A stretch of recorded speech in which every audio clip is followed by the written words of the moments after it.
Hey YouTube, welcome back. I've got another subwoofer repair for you guys today. Today we're going to have a pretty popular subwoofer. This is a JL Audio. This is the W3 version 3. Very popular, very mainstream. You find them usually at all major audio retailers, installers, obviously online. They're JL Audio, so they're very proud of their products, rightfully so. I think the W3s are made in the United States, down there in Miramar, Florida. That being said, they're American made, obviously with imported parts, but they tend to be higher in cost. I will say I've seen a ton of these, various sizes, always damaged, right? And it's always kind of the same thing. The material that they use are great quality, so nothing against JL Audio in that sense, as far as their cones, their surround, their frames, their magnets, really robust. I think where usually the damage comes from is just user error, right? They assume that, hey, they're paying a pretty penny for a quality brand, and rightfully so, but that tends to kind of get pushed past their limits. So the number one failure I've seen on these are just blown voice coils, period. It's never usually a factory defect. Obviously, JL Audio is great about their warranties, and they'll honor them, obviously, if you got from an authorized dealer or directly from them. But usually it's all user error. And in this particular one, this is the 8-inch version of the W3 V3. So we'll do a little quick review, but I also want to go through the complete repair. This is a completely blown voice coil. I don't know if you can hear it. Yep, there you go, slightly rubbing, and then maybe if I can try to zoom in a little bit, it's gonna be very hard to zoom in on in here. Probably not worth it. Let me see if I can.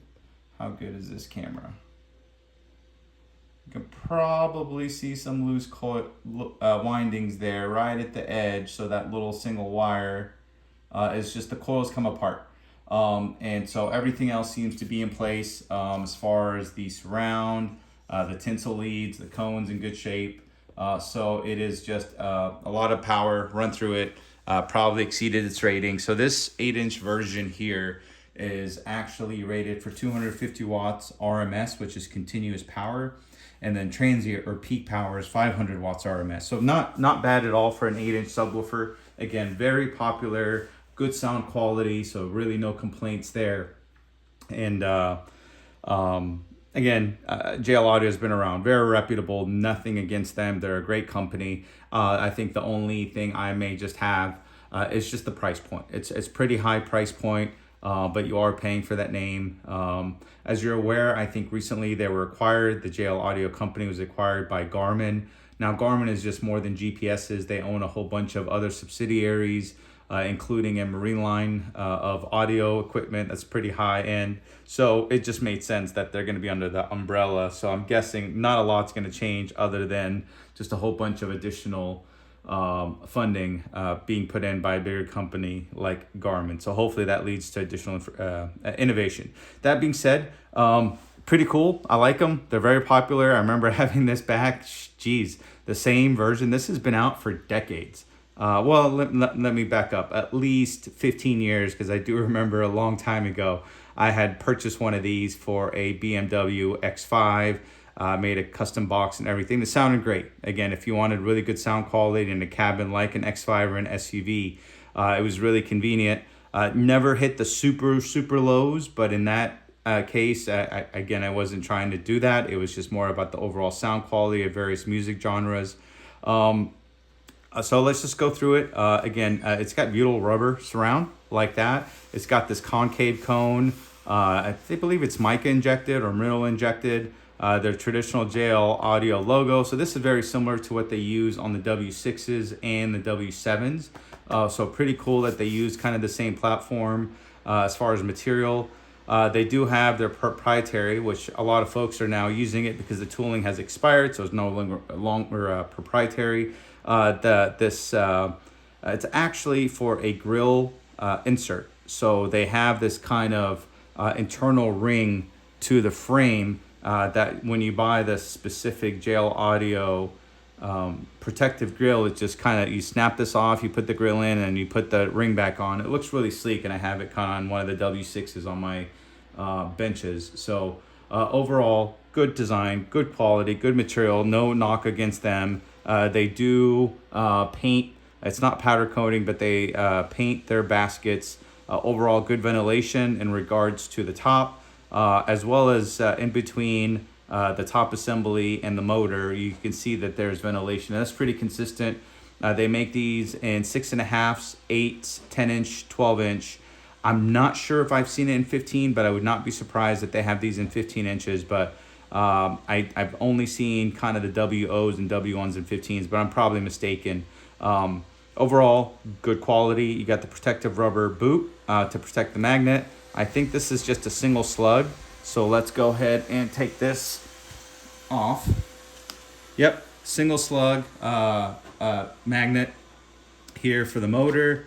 It is not vented on the bottom. So that's kind of JL Audio's thing, but they got sufficient venting below the motor and then on top of the frame here. Again, that 8W3V3, this is a 4 ohm subwoofer, so 4 ohm version. Push spring terminal leads that are both color coded and labeled for your polarity, so the plus and the minus. And it's also got this little distinction to show you the model number. So again, looks like probably a good 12 gauges will fit in here just fine, which is way more than sufficient for 250 watts RMS. And there it is. So overall, build quality is nice. And before I get into the repair, I just wanted to kind of give an overview. Hopefully we have some success in repairing this, putting it back together, and then getting it to work. So hopefully foreshadowing that it does work and I get this repair done right. I will say JL Audio is very difficult to repair. They don't make any other parts relatively accessible or available on the market. You will see a lot of folks that specialize in certain older ones for their surround. Before they started implementing the butyl surround, they were using foam, and obviously got really knowing that foam would deteriorate after a year or two. So there's a lot of repair kits for the foam itself, and you can buy those. Usually I see them for the W7s. Those tend to be very, very popular in reconing them. As well as the refoaming them. Other than that, as far as the cones and all the other accessories, you don't usually find them relatively available, so you have to kind of dissect other damaged ones and use them. So in this particular case, since it's the voice coil, hopefully I can pull all the parts, replace just a voice coil that I can find off the shelf, and then put it all back together. But before I do, let's go ahead and just maybe take some weight and dimensions of it and go from there. All right, so let's go ahead and get this on the scale. Zeroed out, and this is the 8 inch. So the 8 inch is 8 pounds, 3 ounces. So not too bad for an 8 inch. Again, definitely no doubt that this is high quality material and build, so no issues there. I've got my magnet to show that it is stamped steel basket. Not a big deal. Doesn't matter if it's steel, aluminum, absolutely not. Maybe heat dissipation, but at the end of the day with the coil, you'll probably find less paths for resistance to remove the heat, but eventually metal will conduct. So dimensions, again, let's do mounting height real quick. So I am reading a little bit over 4.5 inches of mounting depth, right? So not too bad. It is made for small enclosures. This 8 inch here is recommended for a very small box, so 0.3 cubic feet for both sealed and ported. I think ported might have been a little bit more like 0.33 or 0.35. So very small boxes, very small airspaces. I think that's why they're popular. For those who are following forums and trends, especially with those in trucks and smaller SUVs, you'll see that there's a big popular trend right now where folks are putting, 4 to 5, either 6.5 inch subwoofers in an enclosure or 8 inch subwoofers in an enclosure. And the reason for that is most trucks, most SUVs, you kind of have limited spaces because of how we live nowadays. So by putting a smaller box with a smaller volume, you're able to kind of get to leverage these speakers with the smaller demand that they need for airspace. So still put out great sound. I know they're very popular against the 3 major truck brands, Ford, Chevy, and Ram. But you see a lot of those under the seat covers or under seat boxes that house about 4 6.5s and 4/8, and they've definitely come a long way. Outer diameter of the motor is right under 5 inches. Again, we saw that slug, so I'm guessing it's probably a 1.5-inch single slug, but overall well built. So let's go ahead and dive into the repair. I showed you guys that the voice coil is damaged, so we're gonna walk through it. I've got 3 main tools here. They're kind of my go-to tools. This is my wood chisel, very handy. Again, I always sharpen the tip because this is what I'm gonna use to go ahead and remove the surround. I've got my pick tool. This is metal. They make them in plastic, metal, various. This is very handy. Urge you guys to always have it around the house for many things. And a Phillips screwdriver. So the first thing that you want to do is go ahead and remove this ring. There's as I mentioned, there's a ring that holds the custom JL speaker grill or subwoofer grill, and you want to pop that off. So the easiest thing is to take your pick tool and just carefully put it in between the ring and your rubber gasket on the outside. So you might have to just kind of force it a little bit, but don't try to do it all in one location. What you want to do is make your way around and just loosen it up a little bit, and it should pop out because it is made to be moved. So it should usually pop out relatively easy because it's used to be able to mount the grill. All right, so we're gonna make our way around, and eventually that's gonna come right on off. Hard plastic. So once you take that off, just go ahead and put it to the side. You're good to go. Now what that's gonna do is expose this surround. Now it's kind of neat that what JL Audio does that I haven't seen on others is that they integrate the frame gasket with the actual rubber surround of the subwoofer assembly.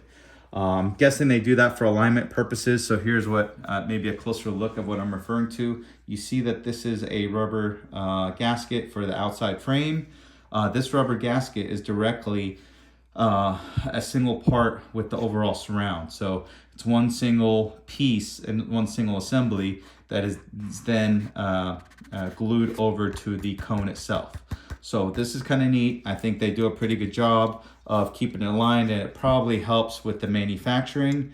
There's a hole here that allows for alignment during assembly, and this is probably a self-aligning assembly once I take it off, but we'll go ahead and walk through it. So that being said, now that you've got the surround available, what you want to do, and I kind of did some pre-work here because it does take a little bit of time, you want to take a little heat gun based on if it's a newer version or an older version, but I will say, because it is JL Audio, they use high quality material that also includes high quality adhesives.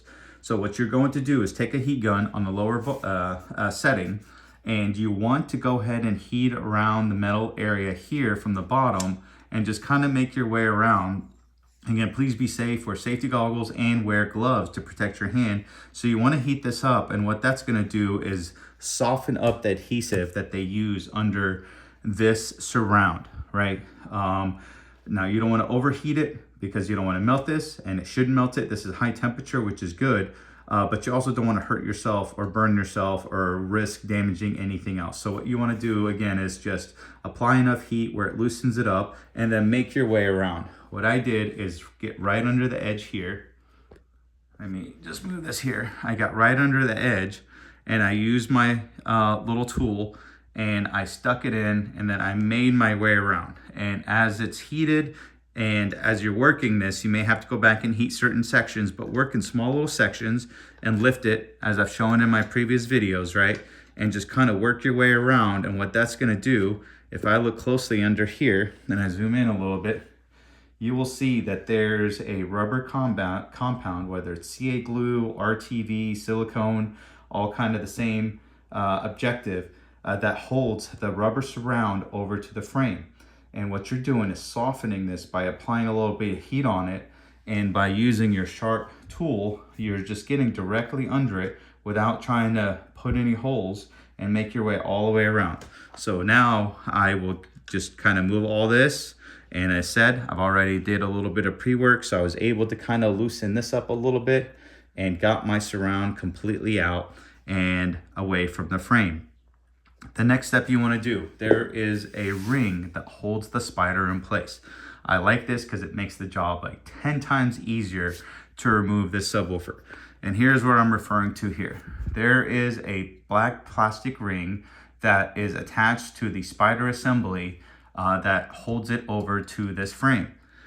I'm gonna use my pick tool, and what you're gonna do is invert it, get right against this black frame, and just like we did with this plastic gasket, we're gonna work in one section. Oh, excuse me. We're gonna work in one section, and we're just gonna lift up a little bit, but not fully, right? You're gonna try to break this adhesive that is holding that ring together.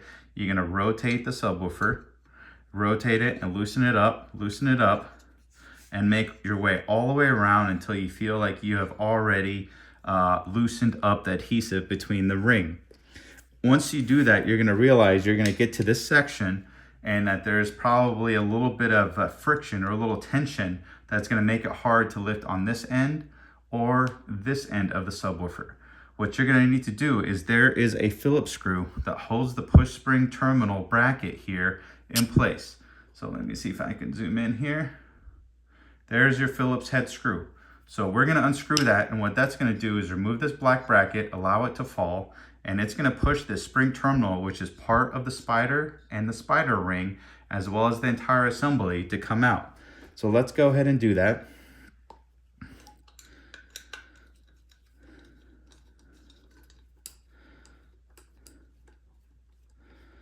All right, must be a long screw.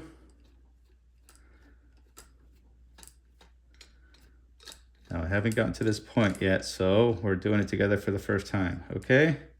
So here's looks like a metric screw. Don't lose it. The easiest place to put it, right on the magnet. There you go, so you won't lose it. But then again, if you're gonna be waiting a while, make sure you find a bag and go ahead and put it in there. So let me zoom in a little bit, sorry about the focus. And what that should do is loosen this assembly. Oh, it's already coming apart. Loosen this portion here. So let's take this apart, and this should come out, hopefully. There you go. You can see this bracket that is holding the push spring terminals. There you go. I just got the model number on there. That comes off, and what that's gonna do is loosen up the whole assembly here, and you can see it's moving. Now that we've got the surround off, right? Here we go. So now that we've got the surround off, we've already went out and removed the spider holding ring, which is this plastic ring right on the outer edge. We went ahead and removed the push spring terminal assembly holder. This assembly technically should just pop right on out. Now I want to make sure, I guess this is all modular, so it should be relatively easy. Let's see how easy this comes off. Aha! Well, look at this.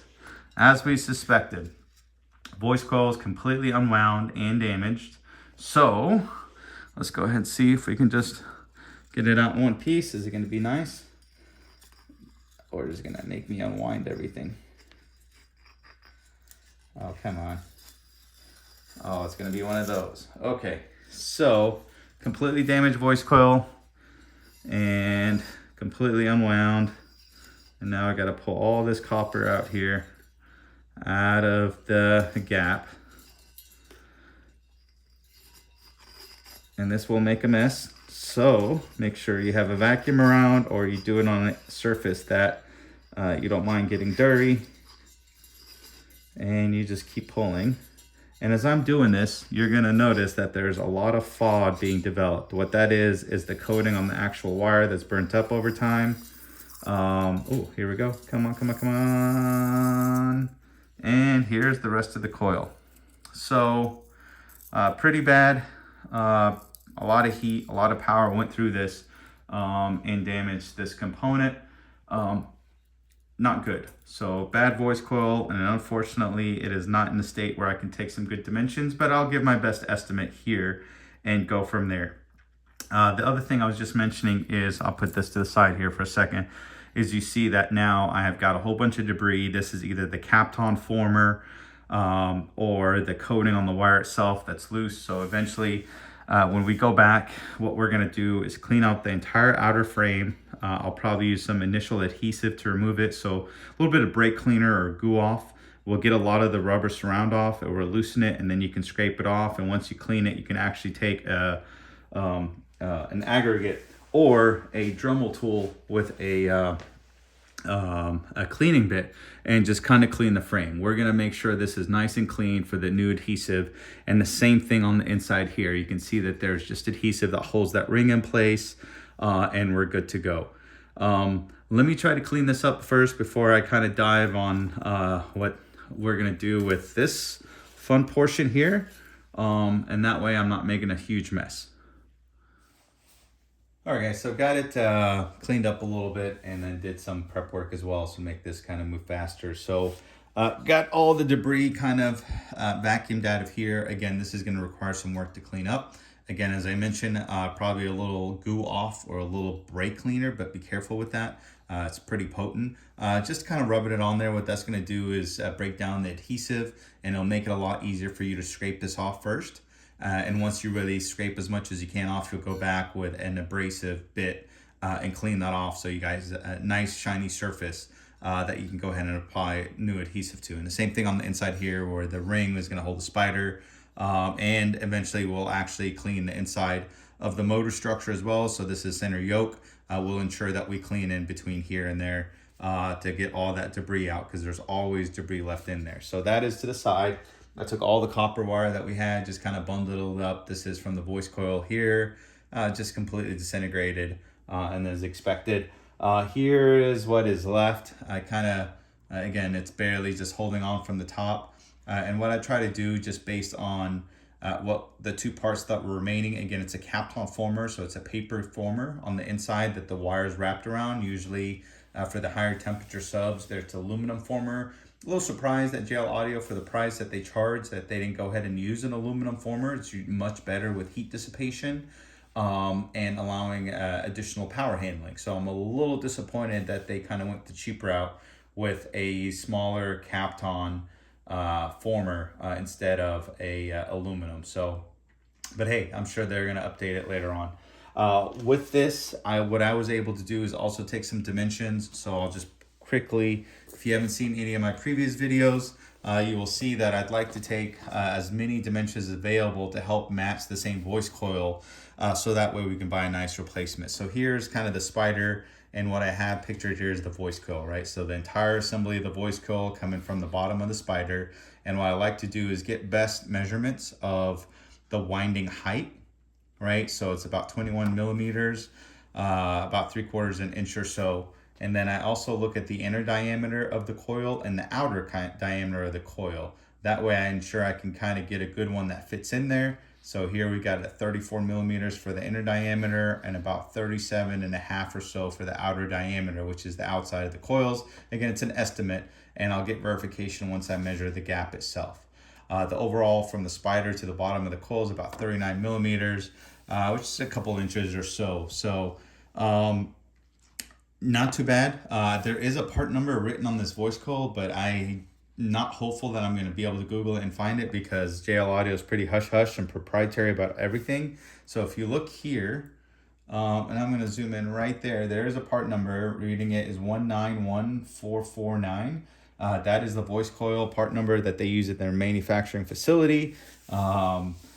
I'm hoping I can find it. I'll probably get on Alibaba and see if there's folks that have it on stock and maybe get it. But most likely I'll just try to find one that's got similar dimensions with better performance. So I'll look for like a 4-layer copper voice coil that's wound around an aluminum former. And what that's going to do, if I replace it, should actually give it increased performance for the subwoofer, because it will be better with heat dissipation. If I don't, then I'll just replace it with a very similar, if not the same one, and bring it back to factory specifications. So the next step is going ahead and find a voice coil, but I got it all apart. As you can see, this is completely disintegrated. This is 1/2 of the voice coil here, with a little bit of windings left, and just completely charred. And the char comes from applying a lot of current, which is what your amplifier provides, AC current, that's at the same frequency as the music that you're trying to play. So anywhere from whatever, 20 hertz up to 100 hertz, that bass frequency. And eventually they just kept running it until it got destroyed and deteriorated. The next step will be also to find out how I'm going to remove this. This is pretty straightforward. So this is a complete assembly. What I will do is I will break this out, this portion here, and I'll ensure I have a nice clean hole that when I put the new voice coil in there, I can put it in there, align it, make my necessary connections, which go directly to these tinsel leads. So there's going to be some exposed copper terminals here, and I'll use those and I'll solder onto them, get that adhered, and then should be a self-aligning system that I can just drop in there and get it to work, hopefully. All right, so what I'll do now is try to find the voice coil, get it on order, and make the second portion of this video, and then just tie them together. All right, guys, so fast forward, got the voice coil on order. This was from Alibaba, or actually AliExpress. So I think the company's called GPX. If you go on there, AliExpress, GPX, they tend to have a lot of subwoofer parts, repairs, diaphragms for tweeters and everything like that. So overall, got a 35.5 millimeter voice coil. This is a 4-layer all copper voice coil on an aluminum former. If you recall, when we took the damaged one apart, oh, my stand's not working here. When we took the damaged one apart, it was actually on a Kapton former, so it's a plastic dielectric, versus here it's going to be an aluminum former. So what that does is it really does help dissipate the heat that is seen on these voice coils, and helps transfer that heat out to the exterior environment, whether it's to the top plate, bottom plate, even the basket. So this should actually help improve the overall performance. Again, 4-layer, all copper voice coil for 4 ohms, single voice coil, which is nice. So I got my voice coil and ready to go, and it seems to kind of fit as expected with the measurements. If you recall, I did all take the necessary measurements from the damaged one here, and I tried to match it up. And so here's just kind of a snippet. And the part number, you see it there, 191449. That's a proprietary JL Audio voice coil. I'm trying to do kind of various searches on it. Just nothing came up, so I couldn't find it. And what I did here, obviously I took to my best dimensions that I could. As you can see, the inner diameter being 34 millimeters, the outer being 37.38. There's 35.5 that I received was a perfect fit. And so it really fit in there. I'll do a dry check right here. I don't know if you can see, but it's gonna be a really nice fit, not too large of a gap, not too small of a gap.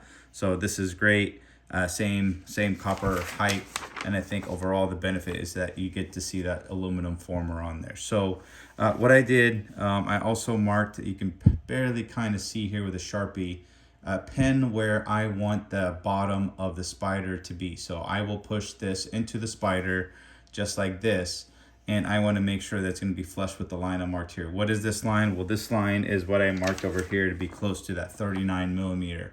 And that way I have the same exact offset from the spider to the bottom of the voice coil, so it does fit appropriately. So again, dimensions are important. Even with the damaged voice coil that we took out, I think we were able to recuperate most of the dimensions and get a good idea of what it should be. And I think it does line up. So next step is to go ahead and insert into the spider, into the spider or triple ring here, and get it secured, get it leveled, and then go ahead and epoxy it in place. Once it's epoxied in place, I'll make sure that the tinsel leads have good connections, and I'll get those soldered. I went ahead, if you notice that this basket has been cleaned up a little bit, so I went ahead and cleaned the outside area of the frame where the surround is going to adhere to, as well as also the inner ring where the plastic ring that's holding the spider assembly is going to be. And then I went ahead and also cleaned the inside out of the yoke where the coil is going to go, just to make sure there's no debris, no leftover voice coils or wires or residue from the Kapton. So I went ahead and just kind of used alcohol, some Q-tips, as well as some just kind of various dental tools to get in there and really clean it out, blow it out, and get it all cleaned up. Same thing for the triple ring. I went ahead and just made sure that it was nice and clean, got a nice surface. That way I can go ahead and stick it in there and get it nice and flush. And so overall, this should be a pretty straightforward assembly. So let me go ahead, get the voice coil in there, get it leveled, and see what it looks like. All right, guys, so went ahead and got the voice coil mounted. What I did was make sure that I had a very flat and level surface where I went ahead and put the cone down on, and then I aligned to where I marked the voice coil earlier. That way it gets a nice exact distance of where it's going to sit in between the bottom plate and top plate inside of the motor. And I went ahead and made sure it was level. So once I made sure the cone was a level, sitting on a level surface, I went ahead and slid this and then put the actual level marker on here and rotate it 360 degrees to make sure it's completely leveled, and made the necessary adjustment. That way when I do put it in and center it, it would be good to go. So as you can see, I've got it epoxied on there, still maintaining the ventilation that's used, which is the proprietary ventilation that JL Audio kind of built into these W3 subwoofers to help circulate air around the voice coil. So it just kind of uses the force of the cone back and forth, and the air force that it's generating to circulate around. So again, a nice, cool voice coil is provides just a better overall performance and longevity for the subwoofer. So now that it's adhered, I was able to go ahead and run the tinsel leads, kind of hard to see through here, and get those run through. So I'll go ahead and solder them, and that's kind of the final step, and get this mounted in there. The last step, as you already saw, is just ensuring that you got a nice clean surface. So I did a pretty good job of cleaning it, but I'll probably go back and clean it more just to make sure that it's got that nice clean surface to adhere to. And since it's pretty tight on the tolerance of how it's going to slide in, I'll go ahead and slide it in. Notice this is a modular assembly, right? The cone itself is not really a dust cap. It is all one piece. So this cone is all integrated, and you don't have any separate pieces here. So it's hard for me to remove the dust cap and be able to center the subwoofer as you should. So I won't be able to do that the way this is designed. But the way it is designed is that it does align the spider ring and the overall surround to be able to sit directly into there and center itself. And I've kind of done some dry fits here real quick, so let me show you in real time. If I can just drop it in here, get that done, and then once you get the rings attached, and then should be able to kind of push on it gradually and see that it's not rubbing, which is nice, right? Now, it's always a risk if you put it on there, it's not aligned, that it could scratch and everything like that. So unfortunately, the way that they designed it, you can't really move the dust cap from the cone. So again, their proprietary way of doing it. JL Audio is not in the business of having you repair their subwoofers. They're in the business of, if it's under warranty, you send it back, they get you a new one, or you just destroy it in a video, and then they'll send you a new one if it's covered under warranty. And if it's not covered, you just got to go buy a new one, right? If you can afford one JL Audio, you'll probably be able to afford the second or third. So let's go ahead and get the next step done. We'll get the tinsel lead soldered, and we'll go ahead and adhere it and go from there. Hey guys, so I let this sit around before I did the second assembly, and what I was really questioning before I just kind of free eye it basically and eyeball it and put it in there. I really wanted to make sure it wasn't a single piece cone, and so I was wrong. It is not a single piece cone and dust cap. And so what I did is I did take my heat gun, heated it up around the area a little bit, and just pried it open, and you can see the dust cap is separate from the cone. So you do have a completely separate cone under here. There you go. And on top of that, they also have a cap on the inside, which is used usually in higher power subwoofers. And that was pretty easy to take off as well. So this is going to make it so much easier to be able to go ahead and realign the voice coil inside of the center gap, instead of just guessing and depending on this modular assembly. So wanted to show that. Again, it was pretty easy, just taking the heat gun. As you can see, it's kind of 3 layers. So there's the actual physical cone below. Then you've got it adhered to the surround, bottom of the surround. And when this actual dust cap, what it will do is it will crush, or not crush, it will put some additional pressure on the surround and sandwich the surround in between the dust cap and your cone. So overall, pretty straightforward. I probably should have checked that out earlier. It just seems so light. So that was pretty easy. And again, this is just an internal dust cap that's used quite a bit. So that was easy to take off. As you can see, there's not much residue on here. Sorry about the focus. So that being said, we'll go ahead and get this set into our frame. We'll ensure that we space the coil from the center cap and the center yoke. And that way we get it aligned before we add adhesive and get it all put together. All right, guys, so before I do the final touches, I just wanted to kind of highlight the final steps here. As you can see, all the pretty colors, of course. I've got clamps, and the clamps are in 2 different locations. And the first location is actually on the bottom. So this is where, once I put the spider down with the spider ring attached to the bottom inner section, and I put the adhesive there, I went ahead and clamped that down to put a little bit of pressure on it. So not a lot of clamps needed, just because the ring is uniform and it sat in there pretty well, plus the weight of the coil and the dust cap and the cone sitting on top of it. So that was pretty straightforward. Of course, prior to that, I went ahead and you may not see it here.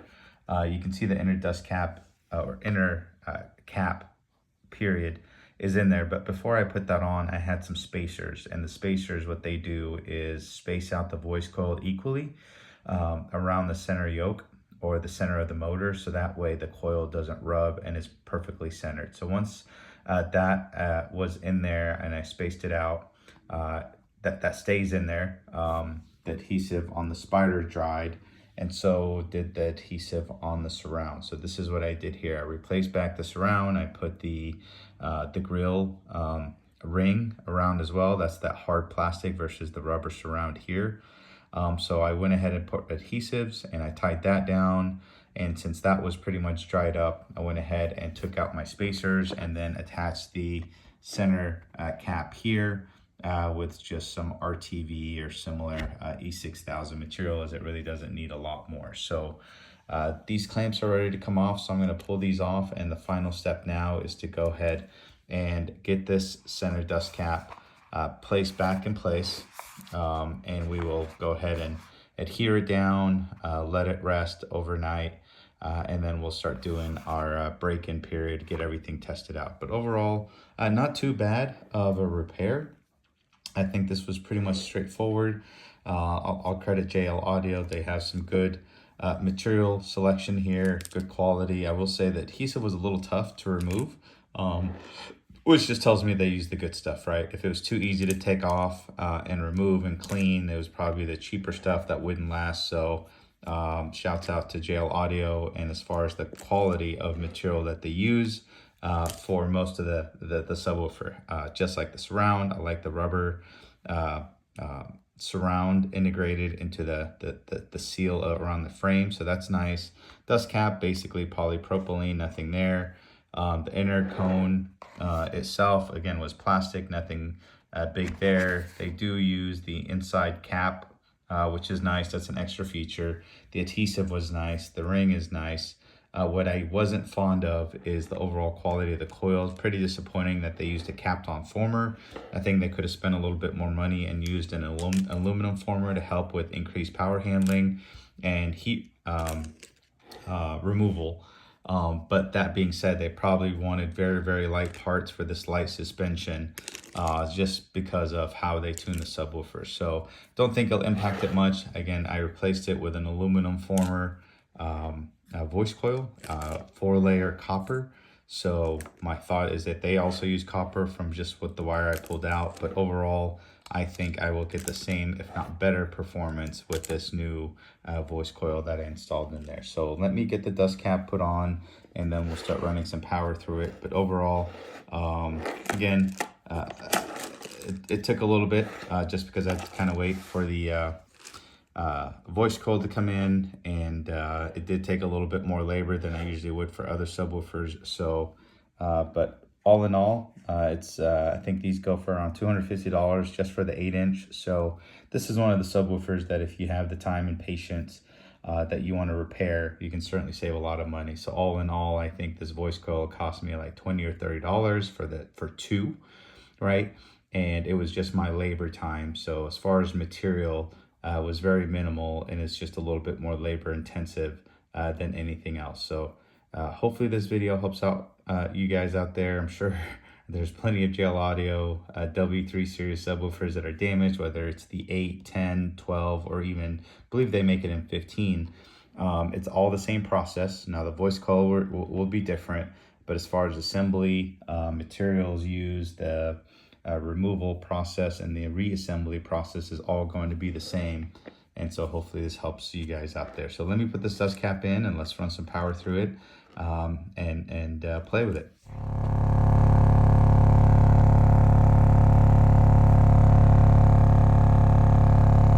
So here it is, guys. Got it all put together. I'm running 35 hertz through it right now. Closer to about, I don't know, probably 100 watts RMS. So kind of getting everything stretched out, all the soft pieces, or soft parts should I say. Moving a lot of air. I'm going to put the phone right next to the opening of the basket and the ventilation. You're going to really hear how much air it's pushing through.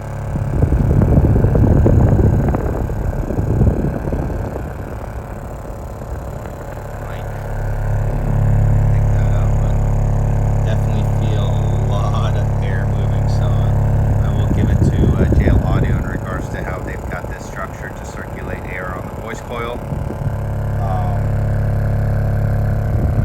and only 35 hertz. I figure since it's an 8-inch, it's got a lower resonance frequency, but I'll have to double check what that resonance frequency is and look that up. But it's definitely not too low, but overall good excursion. You hear all the parts moving. Of course, you're going to hear the noise of the wind that it's generating going across the voice coil. But good moving parts. Brought it back to life. Again, saved you a lot of money, not having to buy another $250 JL W3 by just simply, a little bit of TLC.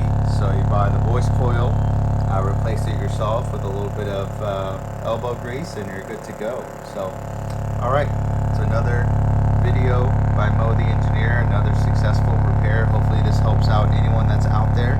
If you enjoyed this video, if you learned something from it, hey, hit that like and subscribe button, share.